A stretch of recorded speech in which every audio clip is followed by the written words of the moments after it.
Assalamualaikum warahmatullahi wabarakatuh. Perkenalkan, nama saya Umar Musrafa, jabatan sebagai petugas ukur di Kantor Pertanahan Kota Kendari.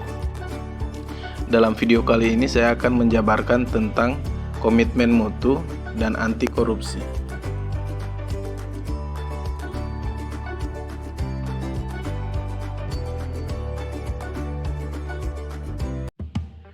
Materi yang pertama adalah komitmen mutu. Komitmen mutu adalah merupakan pemahaman konsep mengenai efektivitas, efisiensi, inovasi, dan mutu penyelenggaraan pemerintah. Terdapat beberapa konsep-konsep komitmen mutu. Yang pertama adalah efektivitas. Ketercapaian target yang telah direncanakan baik dilihat dari capaian jumlah maupun mutu hasil kerja sehingga dapat memberi kepuasan. Selanjutnya, efisiensi. Penghematan biaya, waktu, tenaga, dan pikiran dalam menyelesaikan tugas. Yang ketiga, inovasi. Suatu proses dan atau hasil pengembangan pemanfaatan suatu produk atau sumber daya yang telah ada sebelumnya sehingga memiliki nilai yang lebih berarti. Dan yang terakhir, mutu adalah ukuran baik atau buruk suatu benda, kadar, taraf, atau derajat. Nilai-nilai dasar komitmen mutu. Yang pertama, komitmen pada kepuasan customer. Yang kedua, cepat, tepat, dan ramah. Yang ketiga, melayani dengan hati. Yang keempat, melindungi dan mengayomi, dan yang terakhir, perbaikan yang berkelanjutan. Membangun komitmen mutu dalam penyelenggaraan pemerintahan. Yang pertama, mengobservasi, mengidentifikasi, dan mendeskripsikan fenomena empirik secara faktual terkait mutu kinerja aparatur dalam memberikan layanan kepada masyarakat. Yang kedua, memberikan penilaian objektif terkait tingkat tanggung jawab aparatur dalam memberikan layanan publik. Yang ketiga, mendeskripsikan tindakan kreatif yang dapat diwujudkan oleh aparatur dalam memberikan layanan kepada publik sesuai dengan tugas dan perannya masing-masing. Yang keempat, menganalisis kendala terkait belum terwujudnya kreativitas kerja aparatur dalam mewujudkan inovasi layanan yang berkomitmen terhadap mutu. Dan yang terakhir, menganalisis faktor-faktor pendorong untuk meningkatkan kinerja aparatur yang kreatif, inovatif, dan komitmen terhadap mutu. Inovasi barang dan jasa adalah cara utama di mana suatu organisasi beradaptasi terhadap perubahan di pasar, teknologi, dan persaingan. Inovasi muncul untuk menghadapi tantangan manajemen di masa sulit. Inovasi lahir cepat ketika organisasi berada dalam kondisi stagnan dan sulit untuk berkembang. Dapat diwujudkan dalam bentuk produk, layanan, metode kerja, dan sumber daya. Terdapat beberapa cara berinovasi. Yang pertama, penemuan, yaitu dengan cara mengkreasikan suatu produk, jasa, atau proses yang belum pernah dilakukan sebelumnya.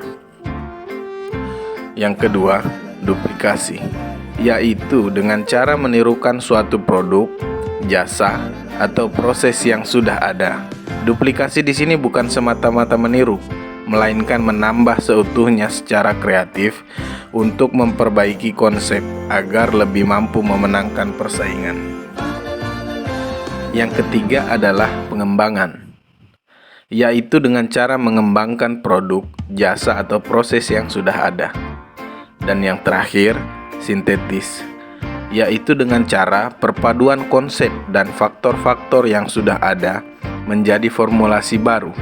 Proses ini meliputi pengambilan sejumlah ide atau produk yang sudah ditemukan atau sudah dibentuk sehingga menjadi produk yang dapat diaplikasikan. Aktualisasi nilai-nilai dasar komitmen mutu. Yang pertama, Perubahan dari orientasi kepada peraturan menjadi orientasi kepada publik.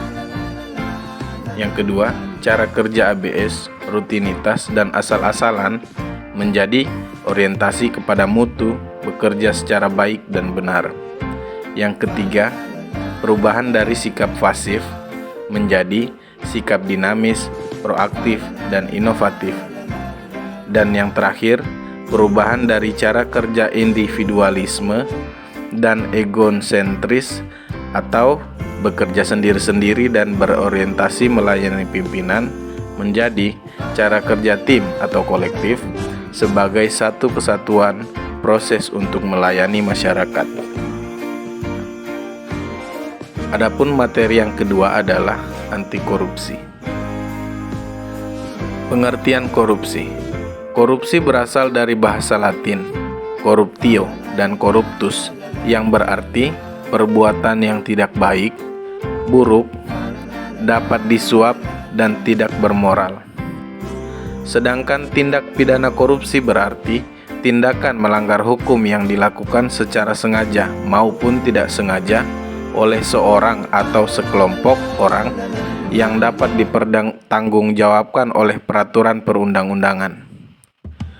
Berdasarkan Undang-Undang Nomor 31 Tahun 1999 tentang pemberantasan tindak pidana korupsi, bahwa korupsi adalah tindakan melawan hukum dengan melakukan perbuatan memperkaya diri sendiri atau orang lain atau suatu korporasi yang dapat merugikan keuangan negara atau perekonomian negara.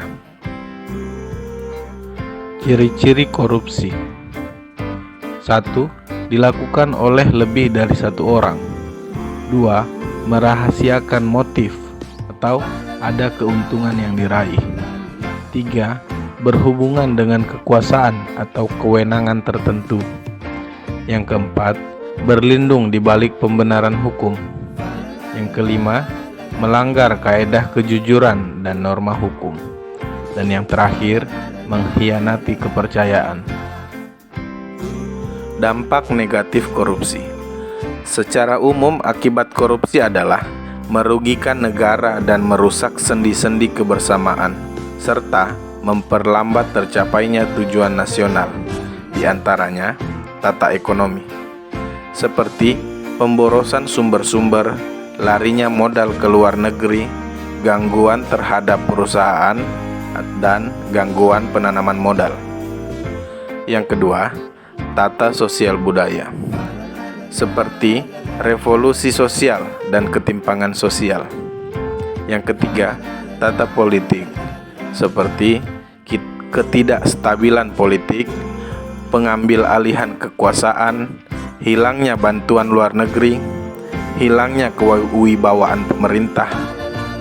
Dan yang keempat, tata administrasi, seperti tidak efisien, kurangnya kemampuan administrasi, hilangnya keahlian, hilangnya sumber-sumber negara, keterbatasan kebijaksanaan pemerintah, dan pengambilan tindakan-tindakan represif. Nilai integritas. Yang pertama, memperbanyak teman yang berperilaku positif. Kedua, memperbanyak artefak atau simbol dan lingkungan berintegritas sejarah yang memberikan makna atau inspirasi untuk melakukan perilaku positif dan selalu ingat akan kebaikan dan kebenaran. Yang ketiga, memperbanyak rutinitas atau ritual positif. Yang keempat, membangun atau menjalankan sistem integritas, misalnya dalam kepemimpinan, struktur organisasi, sistem pengendalian, dan lain-lain. Demikian pemaparan saya tentang komitmen mutu dan anti korupsi. Lebih kurangnya mohon dimaafkan. Wabillahi taufiq wal hidayah. Wassalamualaikum warahmatullahi wabarakatuh.